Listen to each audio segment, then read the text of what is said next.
गांव की उस ठिठुरती सर्द रात में, जहां पड़ोस के घरों से बच्चों के हंसने की आवाजें आ रही थीं, वहीं रामलाल के घर में मौत जैसा सन्नाटा पसरा था। रामलाल, जिसने कभी बड़े बड़े भोज में राजाओं की तरह 56 भोग परोसे थे, आज अपनी ही बहू की जली हुई और सख्त रोटियां निगलने को मजबूर था। किस्मत का खेल देखिए, जिस हाथ ने सबको खिलाया, आज वही हाथ कांप रहे थे।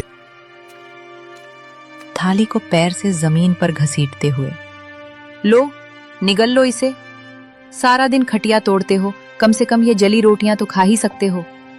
और सुन लो बुढ़े, कल सुबह सूरज निकलने से पहले आंगन चकाचक साफ मिलना चाहिए। मुफ्त की रोटियां तोड़ना बंद करो। तुम्हारी इस खांसी और मनहूसियत ने घर का सुकून छीन लिया है।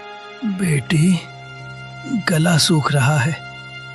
अगर थोड़ा सा गुड़ का टुकड़ा मिल जाता तो ये सूखी रोटी अंदर उतर जाती। गुड़ चाहिए इन्हें? अरे अपनी औकात देखिए।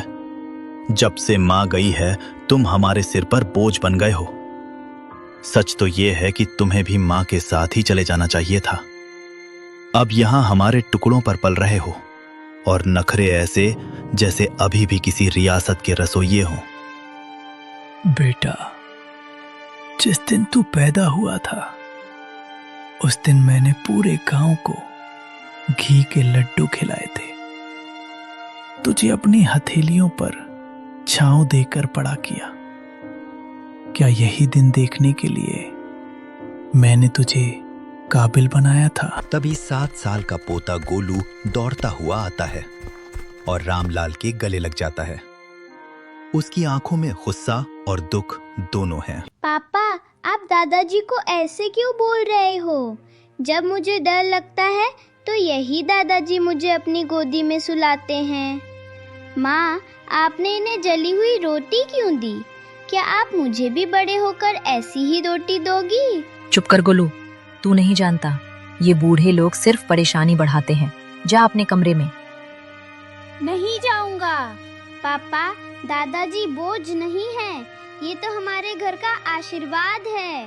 आप कहते हो ना कि ये आपके टुकड़ों पर पल रहे हैं, पर दादाजी ने तो मुझे बताया था कि ये घर और ये खेत उन्होंने अपनी मेहनत से बनाए हैं।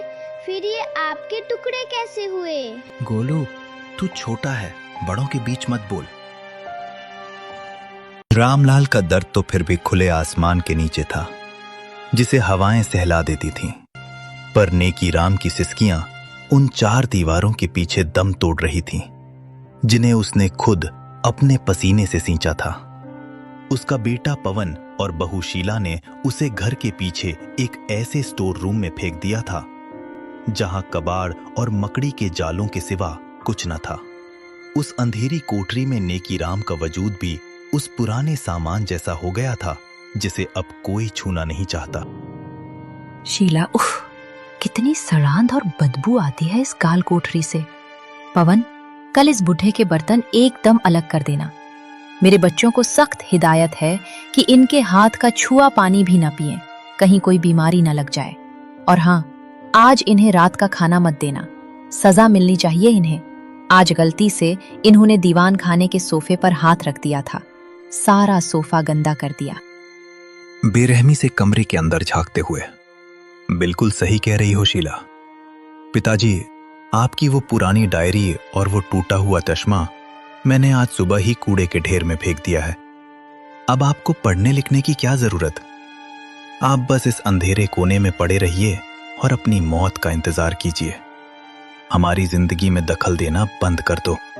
बेटा पवन, अपनी जवानी की एक एक पाई जोड़कर मैंने ये आलीशान घर बनाया था, ताकि तू और तेरे बच्चे सुकून से रह सकें। आज उसी घर का एक कोना मुझे नसीब नहीं। आज मुझे ही तू कूड़ा कह रहा है।